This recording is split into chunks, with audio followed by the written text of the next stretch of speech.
All right, Randy, how you doing today? Hey Mike, I am doing fantastic. It's a beautiful day here in Charleston, South Carolina. A little hot, but I'm good.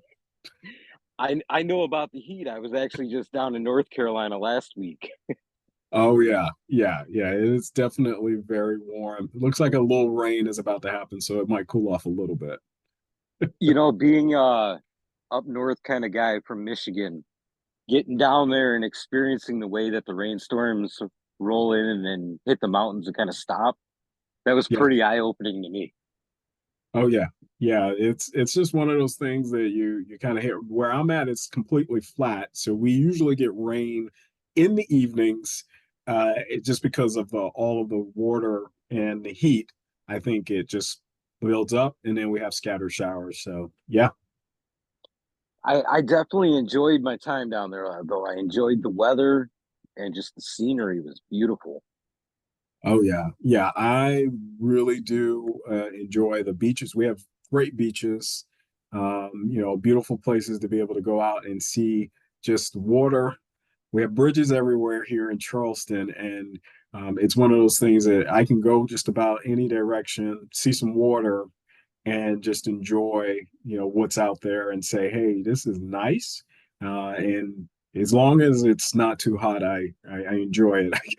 Sometimes we have to get in the air conditioning for a little bit until it cools off in the evening. So Yeah, that's the common thread up here in Michigan. You really can't look too far without running into water. yeah, And it's beautiful. You know, with that common thread, I know a lot of my work revolves around spirituality, and I know that's very important within your work as well. yeah, So talk to me a little bit about what spirituality means to you. yeah. I talk about, and I have a book called Produce on Purpose Experience Life Being the Real You. And one of the reasons I wrote the book was because I have been talking to many people and they just say, hey, I don't really enjoy waking up every morning, every day. And I'm like, no, there's got to be a better way to live life and enjoy. And so, one of the things I think about and the first steps I talk about in the book is that we need to connect with source. And when I talk about source, I'm talking about whoever you call your creator. Some call it creator, universe, nature. I call my creator God.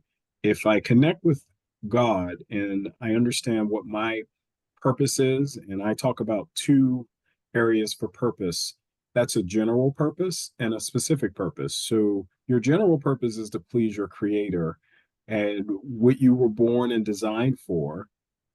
You have that your creator, if your creator is God like mine and it says is love, then my expression every day with everyone that I meet, all the relationships I have, I'm going to express love in those relationships. That's just my general purpose.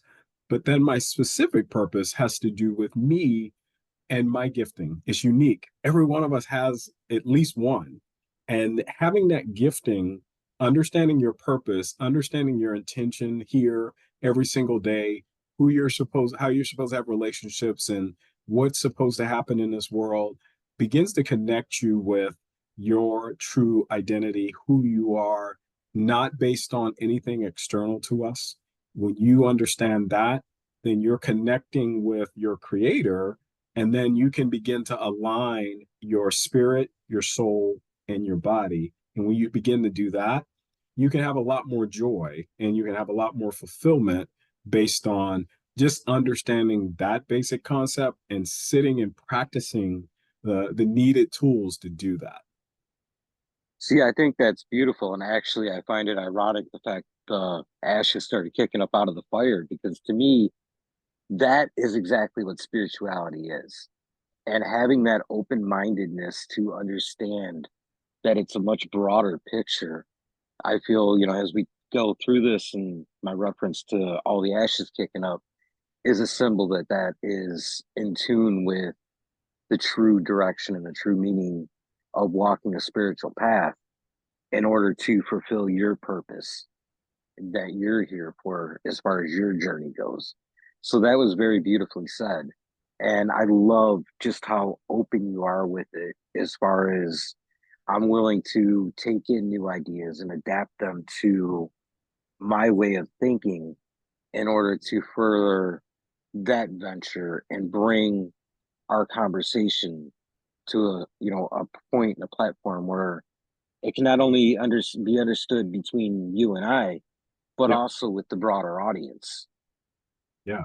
And being able to understand that in relation to our lives and who we are and how we relate to this world, because I believe that if we understand that in a greater way, how we relate to this world and all different things. So this whole 3D world that we're moving in every day with our five senses, you can touch, you can hear, you can smell, you can taste, and you can, hear, and all of those five senses that you have, you are relating to everything, whether it's an object or a person, all the time. But that is not just who we are. We are so much more than that. And when we understand that and we begin to operate in that, then we learn that the external things are here in this world. We will have to interact with them in this world to continue to live. However, they don't determine our being and what we are all about. So then I'm no longer just going to look at these external things that are happening in my life to say, well, since this happened in my life, then I'm sad. Or this happened in my life, then I can no longer do this or do that. No, I want to be intentional with my creation, who I was born to be, that I can have joy and have that joy begin to be expressed in many ways in different times. Even if things don't look good to us on the outside, I can still have that joy. See, I can really touch that with my journey because I did so much of walking through life with the negative kind of attitude or mindset that everything is just blah, it's blah, and I'm just going through life, whatever, it'll end one day, who cares? But then came a moment where I started to really embrace the fact that, there's a circle and there's a cycle to not only the progression of life, but how we move through it. If you think about there's the sun up in the sky, which warms and nourishes the plants and the trees, who in turn take care of the animals. And then there comes us, who rely on all of those aspects in order to thrive and have our way of life. And that's really, I think, where the turning point for me was made in the spiritual aspect of my life. And then that, obviously, with that kind of idea in my mind, that really got me to exploring on a very deep level the Native American culture and the way that they view spirituality. But in turn, still having a lot of conversations like these, that it really brought to mind the aspect that we all we all believe in the same thing. It's just the wording is different. And the wording is where we all get confused because when you make it such a broad picture, I feel like so many people get scared. So they run back to the textbook and they start digging into that to find comfort. And that's all that they end up knowing. And they rob themselves of so much. Yeah, and the textbook can only give you a snapshot or a glimpse of all of the different pieces that are in play. And it's sometimes I even get the conversation about, is science separate from what's going on spiritually with us? And the answer is no. It's all related and it's all connected. There's no separation there because I can go and look at, like you talked about, the sun and the earth is actually rotating and doing all of these different things all at one time at a very big level, and we're very small on that. And then from us, we can look in our bodies and you see some of the same systems at the smallest level. And it's interesting because you're like, wait a minute, there's some grand design here that is working in everything. And it's not just through our observation or the knowledge that we have, but it is through us connecting with truly who we really are and coming here and relating to everything that's going on and really understanding that through these relationships, through what we're doing here, that we're supposed to enjoy every facet of this life and learn from it as much as you can and be able to really help and leave something of great value that you understood. Hey, I came here, I was I did what I could and had the relationships that I have, because in the end we leave here and we leave with nothing. So it's not about what we accumulate, it's not about what we end up having. It ends up being, what was it that your essence and your being did while you were here. And having that awareness and learning that is truly monumental to waking up every morning with greater joy and saying, you know what, I'm grateful for this opportunity today. And it starts off with the small, being able to look and say, every day the sun rises and it falls, whether there are clouds or not, it still comes up and goes back down every single day. And I don't have anything to do with that, but it does happen. And there is something going on there that is well beyond anything that I am doing, but it is always happening, and I can be grateful about that every single day. That's where I feel like the real shift in mindset and perspective come into play, though. As you start to allow yourself to build that sort of a vocabulary, you go from where I was at point A to just I'm walking with my head down to all of a sudden you lift your head up and you see how bright the sun is. You find a reason to celebrate the fact that you're alive. And when you build that celebration, you understand your place within the realm of everything and realizing that, those textbooks that are there that so many people hide behind, they're really stories of people that walked before us. They paved the way. And then comes your spot where you're now interacting with the world, building your story, contributing to everything around you, builds a legacy that the next generation gets the opportunity to build upon. And I feel like in today's world where we're so caught up on just our results, we forget about the greater context. So it opens up a door to have and listen to a conversation like this where you become mindful and it brings you back into the moment. And it starts to open up these little practices that when you choose to engage with them, life gets back to that celebration. I love how you said that, because what I have found also on my journey is exactly that, is that many times have been caught up in just the day to day. To me, you're just not really aware of all of the things that are happening at a particular time, and so you are caught up in the performance of things. So you're about what you've done and what you've accomplished, and then you might accomplish this one thing, and then you're like, "Oh, great, I accomplished it. Now what's next?" And there's always more, and it's always more, and it's always something else that you are trying to do. But when you take a step back and you begin to practice the idea of listening, I talk about in the book about listening to our heart. It's funny because our heads, you can have a lot of thinking, you can have a lot of things going on in your mind, but when you learn to listen to your heart, which is deep down within you, we all have it. And they've even proven it in science. They say you have a gut brain and an intuition. It's interesting to say that you already have this heart within you. And a lot of times we have not allowed our heart to inform our head versus our head trying to inform everything. Our head can come up with all kinds of thoughts and things that are going on. But when we're living by that heart, and I like to give the example of, if I'm, I know you're not supposed to speed, but some say you're speeding down the road.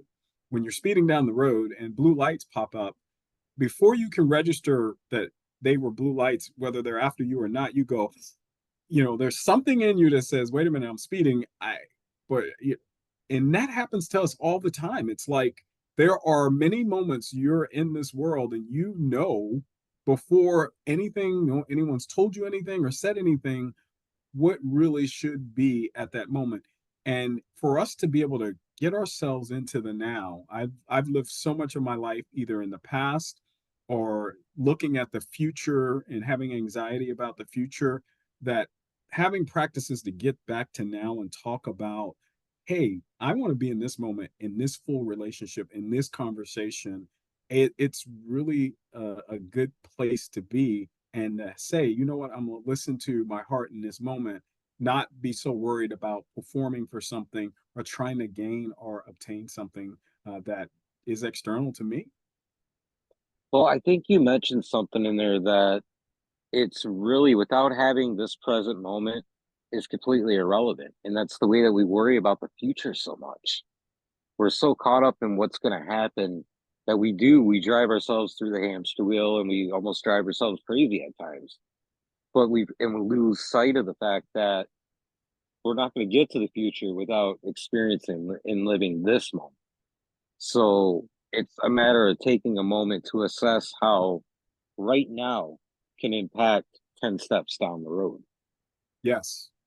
And being fully here in this moment and really understanding that if you find yourself going these other places, to take the time and say, you know what, I'm going to sit in silence for a few moments, and learning how to do that will help to be able to grasp and say, you know what, I am able to get into this time, understand what's going on, and fully embrace the moment, whether it's happiness, sadness, joy, whatever it is going on at the moment, you are there.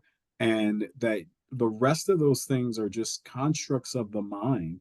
And if we can get beyond that, every day can be way more joyful and more experiential for what you're going through and what you're doing. And it's amazing the things that will be revealed to you, because nothing I feel that you have to learn. It's just mostly uncovering and revealing that we need have to have happen in more cases than any, because we've been blocked by him by looking at all this other stuff.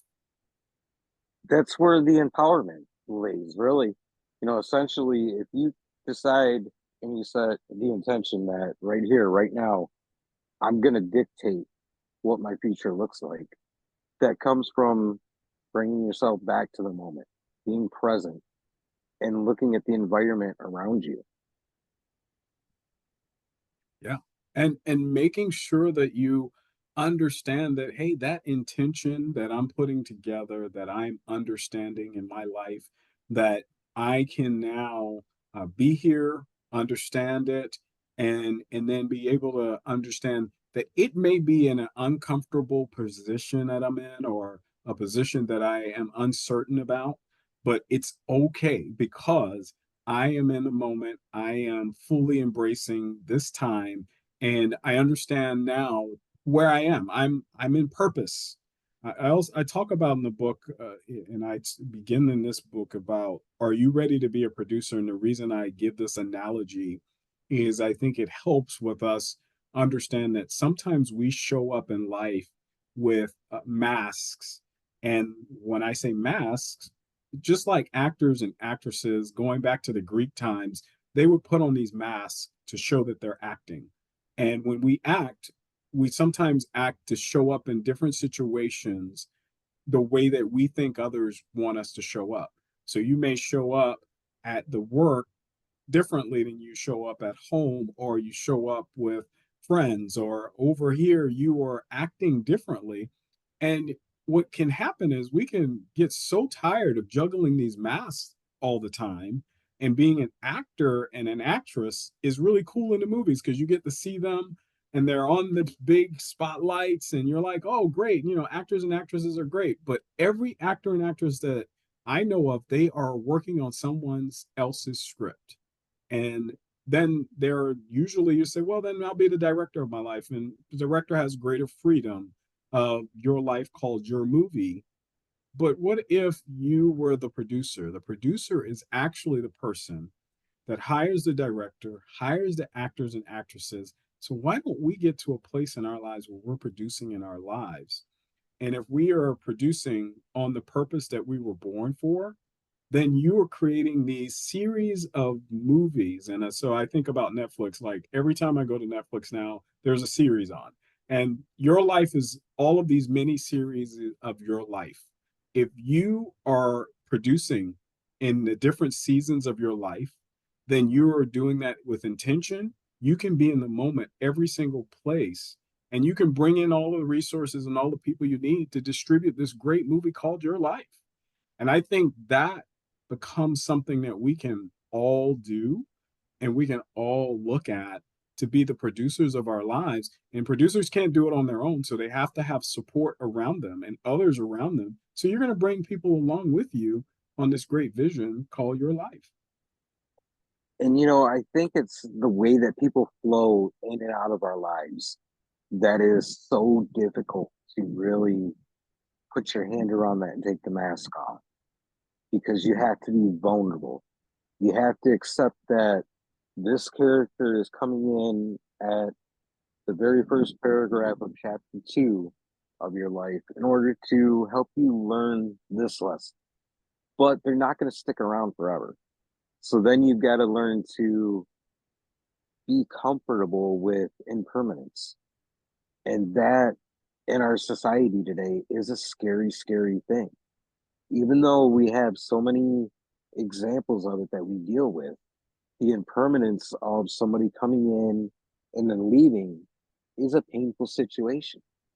And, we a lot of the time we just don't have the time to be vulnerable, let alone intentional about who we let into our story. So then we just kind of pick and choose and we're like, oh, you're coming in, come on. Doesn't matter what their actual impact is going to be. We don't evaluate that because that would be too painful to experience the adjustment after the impermanence aspect of it.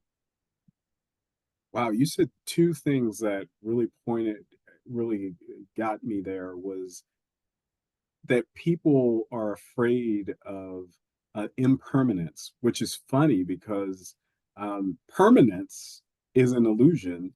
Everything in this world changes. And the reason I think about that is I laugh is because otherwise I would still have a full head of hair, which I don't, and or my beard wouldn't have gray in it today because, things change and even relationships will always change. And so not being able to confront that is something that is just a trick of the mind because it's going to happen in our lives.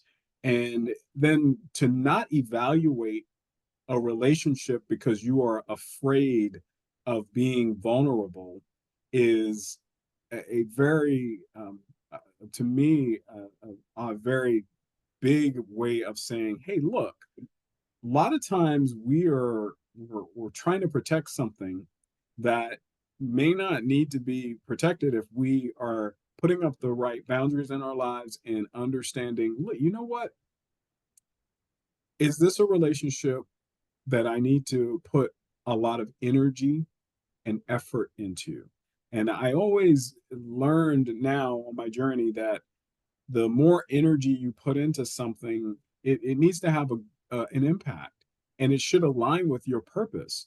And if you are putting your energy into places that are not really going to be helpful, that's probably a time and a situation where maybe that relationship is no longer needed for what you're doing and how you're moving in your life because we should be working towards having the greatest impacts, having the greatest relationships.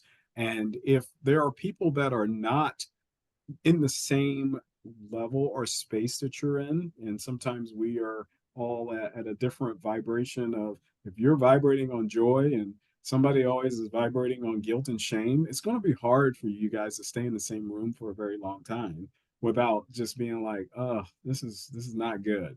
And I believe that we should learn how, if there are going to be relationships you're going to put the energy into to be vulnerable, that you learn to put that time into it and understand the impact that that particular relationship is going to have. I think a lot of that gets back to the other aspect that a lot of us like to avoid because it does make you vulnerable within yourself is self accountability. You Yeah. know, if we're not taking the time to really assess not only who we're interacting with and how we're interacting with, but holding ourselves accountable for the actions or the length of time we stay in a situation after even after we've outgrown it, it's really a recipe for toxicity. And Yeah. that's where you start getting offline. Your circle starts getting out of balance because you got all these factors that are just beating down on you that you could do without if you took the time to sit down and just assess and be accountable for what you're doing. And accountability becomes such a important piece of our lives that we should be saying, you know what? The reason I am in this position at this moment is because of me. No one else. No one else. No, it's not your environment. It's not because you have somebody that's around you that's causing you. Because every decision that you made those decisions. You were able to make a particular decision, and I think self accountability starts to become in that area where you realize, why am I here? I'm here in this moment because of the decisions I've made. Can I begin to have practices that are intentional, that and disciplines that are intentional that will help me be in a space where my accountability is showing up because I'm now understanding why I'm where I'm at. I'm going to now move into a place where I can do practices and I can have disciplines that will help me to make the decisions that say, you know what, I'm not aligning with what my meaning is or my greatest level of impact or being the highest version of who I'm supposed to be at this moment because I'm still hanging around and doing some of the things that are not helpful for me. And I think about when I was younger, I played baseball and basketball, team sports. And I learned during that time if I wanted to get really good at a skill, whether it was dribbling or hitting a ball or throwing and catching a ball, I had to practice.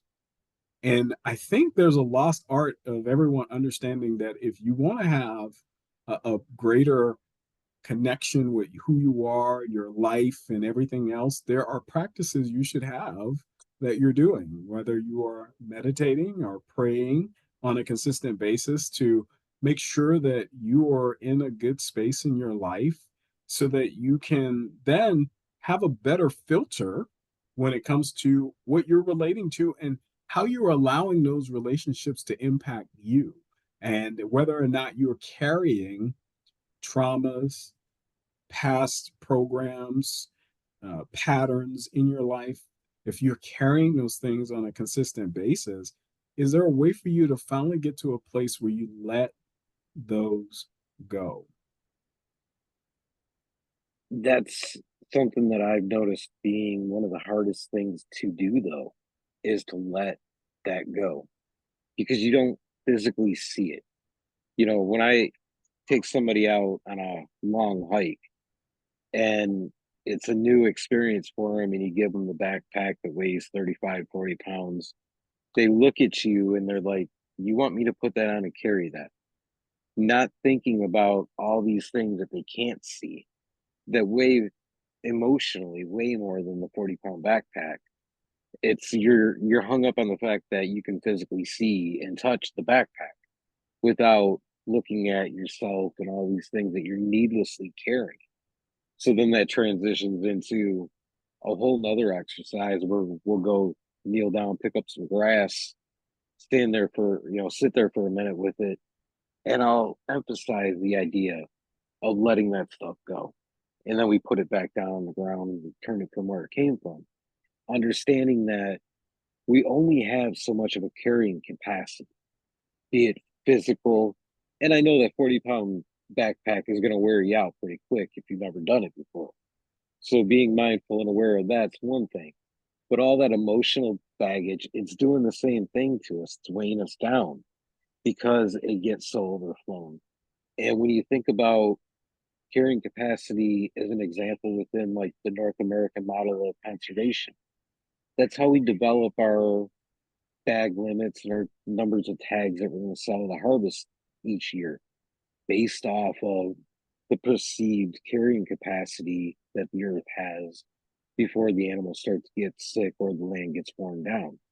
Right. And it works the same for us. It's where that self accountability and the self reflections practices really make their own gravy is emphasizing that, making you aware of that. Yeah, and it's important to really get to a space where you can begin to identify those areas of your life where you are carrying a lot of that emotional baggage. I sometimes call them the secret social norms that may not be spoken of, but you are actually trying to live your life by patterns. And one thing about patterns, which is interesting, is that you may find yourself going to a place and feeling a particular way all the time you go to that same place. There's probably something you're carrying, and you need to really evaluate what does that look like. Or maybe there's a particular person or a word that someone says, and you just feel a particular way when that it makes you angry, or you get sad, or you get in a place where it's different, and you don't a feeling maybe you don't like. And a lot of times we're carrying all of that around with us. And when we carry all of that around, like you said, we only have so much capacity. When you are overflowing, then all it takes is something that is probably insignificant for someone to say to you or something to happen, and it really just breaks you down. It could put you into a depression or put you into an anxiety state because you are at capacity carrying these emotional pieces of your life. And the thing that I found is the greatest way to get to our best, highest versions of who we are is to make a practice of letting go of as many of those pieces of baggage that you may have been carrying around throughout your time. And a lot of times we haven't spent the time to be aware of those, or the time to sit down and really feel and say, what are those areas of my life that I could really live without, and I could, if I drop that, and I won't feel like that anymore. I think the more we do that, the more we let go, the more we forgive, it just becomes a place where you become free. And many want to be free, but many have forgotten that it does take some discipline and practice and some intent to really be free in this life. And the more free you become, the more fulfilled you'll become in this world, and the more you'll see the greatness that everyone that you speak to, that they have something beautiful within them, that you are going to be able to see that potential within them as you meet them. And I think about that kind of a journey because we all hit a stage in our life where we're like, we're gonna do better. We're gonna decide to choose joy.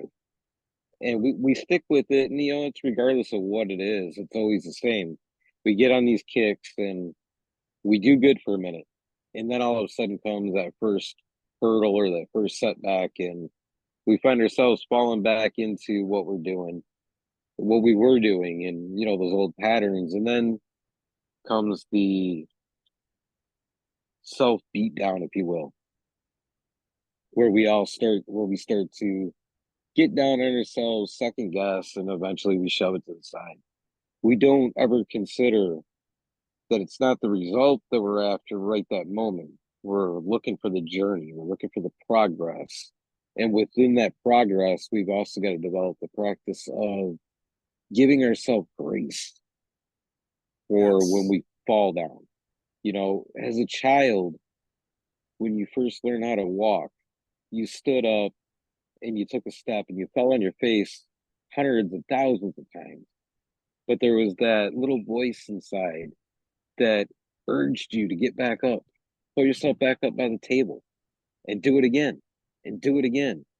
And eventually that process led you out of the den, if you will.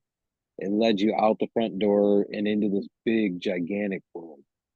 Where Yes. then, where then life taught you those little baby steps, and you fell. They're on a greater scale, so they crushed that hope because we left grace back inside the house. That is right along the lines of what I have experienced is we can be our toughest critic. No one else could be telling you that you were doing bad or something happened in your life, but you could be your own toughest critic. But having the ability to give yourself grace to make mistakes and to get back up again and to continue on, regardless of what you have done or perceive you have done in this world, is the paramount way of being able to move on. And yes, it's all about this journey that we have. And it's always funny when we think about the hero's journey and we are all on our own hero's journey, that every time you encounter something, it is going to help you along your journey. And every time you have something that happens, and unfortunately, in most cases, the way I grew up, it was always to label something good or bad. Well, what I've learned is there is really no good or bad. It's just there are different things that occur in this world. Some of them, they're not going to make you feel the best or make you feel the happiest, but you do know that as you're going through this journey, that you're moving in a direction and you are taking steps towards having that joy. If you have put that in as part of what you're living for, then you are making progress. And if you would take the time to say, wait a minute, the last time this happened, I didn't respond in that particular way. I responded, now I'm responding differently. You made progress. And that we have to give ourselves enough grace to say, you know what? It may not immediately just eliminate and go away, but over time, you are becoming different. You are moving in the direction of that highest level of yourself, of having that joy, understanding the relationships and places where you may have had attachments that are just not serving you in the greatest capacity, and that you can then make those steps in life and say, I'm going to continue down this path. And it is also good to have support around you of people that do not judge you. And when I say don't judge you, that you can tell them stuff about your life that is may not be fully baked or may not have everything all together, but you can tell them and they won't look at you in a weird way or judge you, but they'll listen.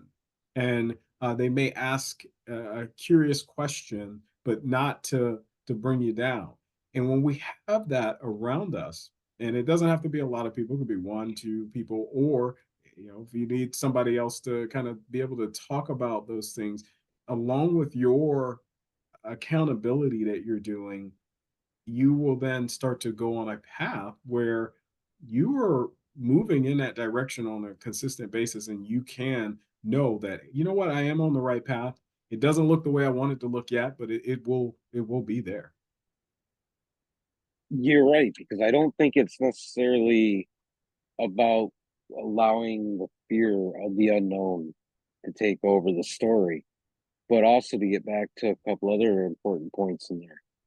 It's not about not having remorse for things that you may have done that cause those relationships to go as you hold yourself accountable. It's about understanding that you can let them go and you can progress because in that moment you were only acting with the vocabulary that you had Right. to to perceive the world around you and interact with it.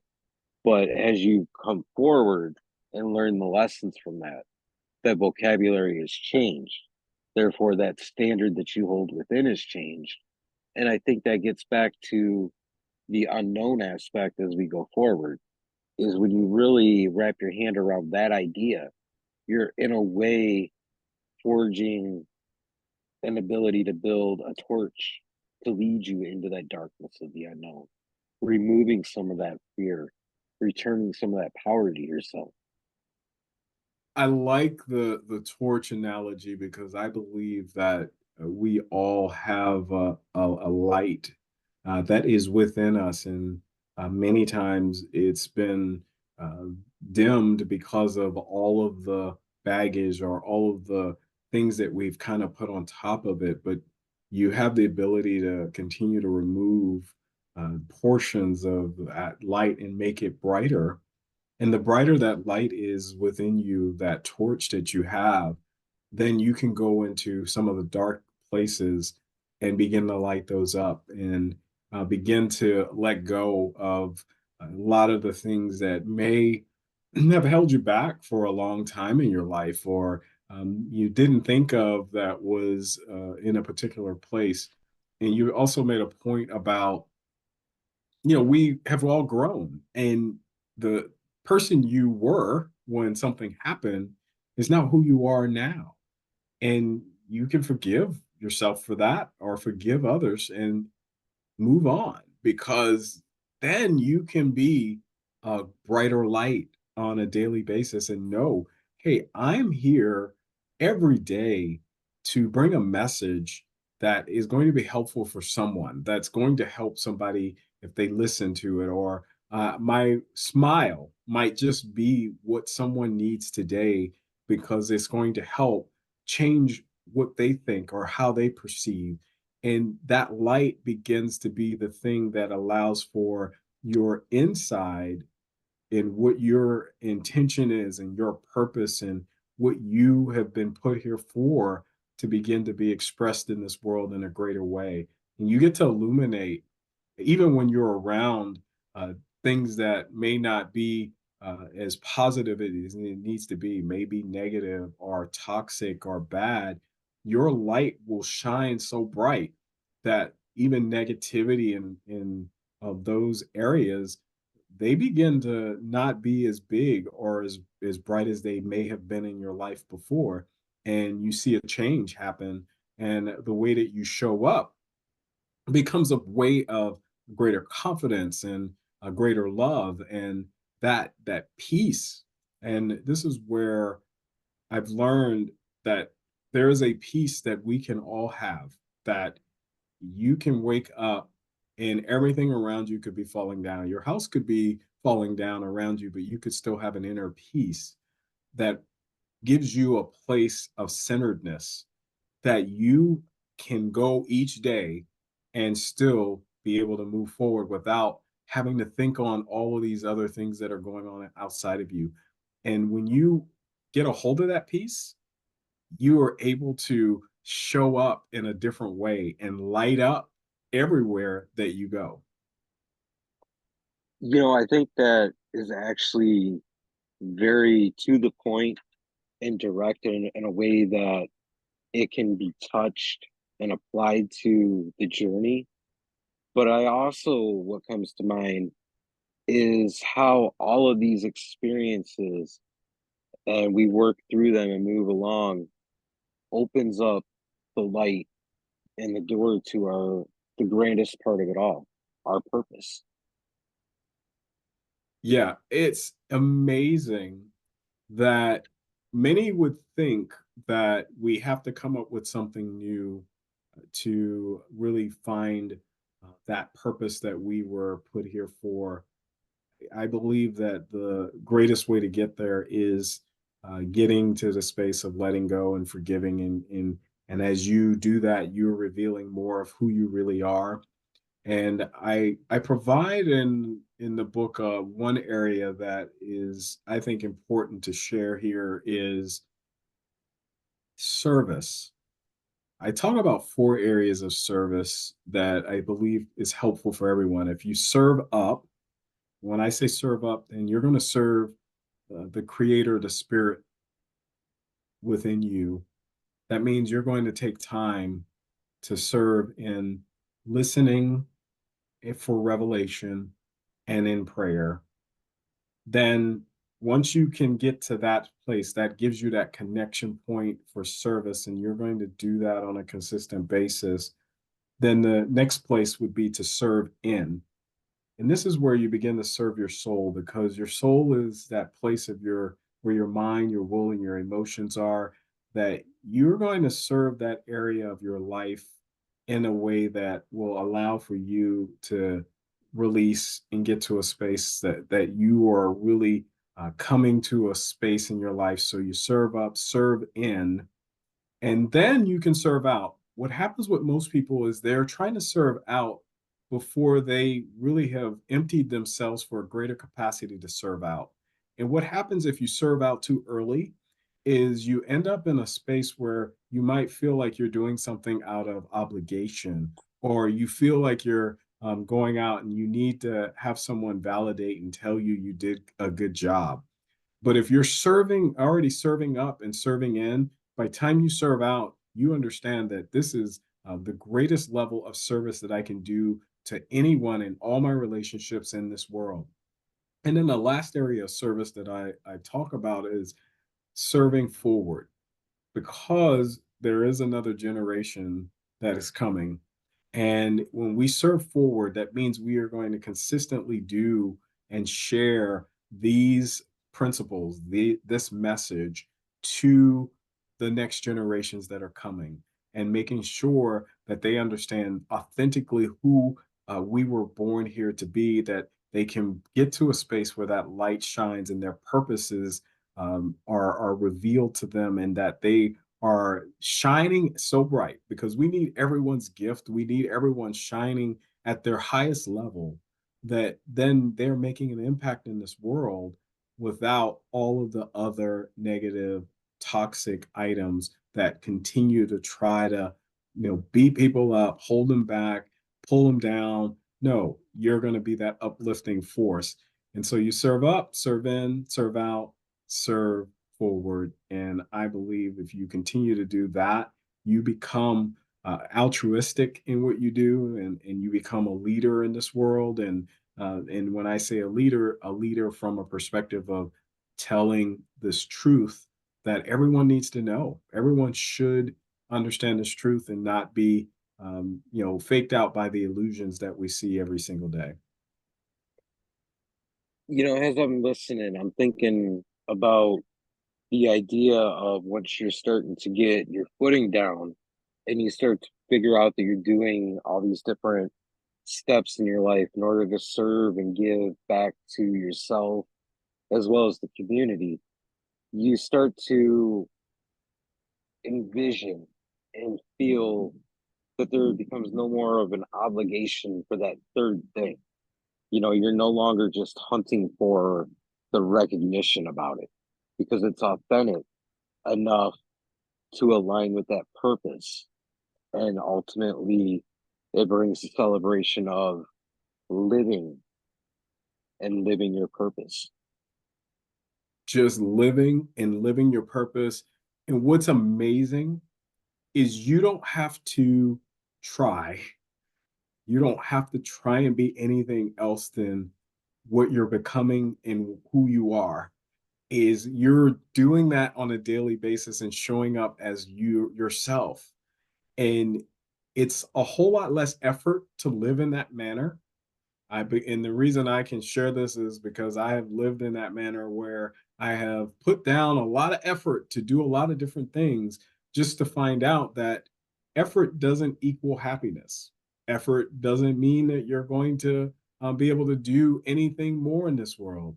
But when I found out how to be and how to continue to become, and and sit in that and understand that, I became better and a better version of myself along this journey. Will we figure it all out? We understand, no. There is going to consistently be uncertainty along the way and pieces along the way. But the more you understand why you're here, and that these relationships mean the most, that everything else gets left behind, no matter what it is, that you are then the highest priorities in the right order, and you're working in and it's no effort. You get to wake up and be you every day. And that's what is living. You should just be living. We shouldn't be out here trying to do anything other than live. Absolutely. And, I think to bring it back to a really intangible aspect is regardless of where you find yourself within life, whether you're struggling in surviving mode and trying to keep that shelter up or trying to get the materials, or you've got camp set up and you're expanding your comfort level, all of these things are still within you and they are able to be expressed regardless of where you're at without any effort, and life is something that you are allowed to enjoy. And through that celebration, and especially something I put a lot of emphasis in the field about the adventure of the journey, you're able to touch, live, and mold your purpose to live a life that's going to be fulfilling and leave something forward, pay something forward to the next generation.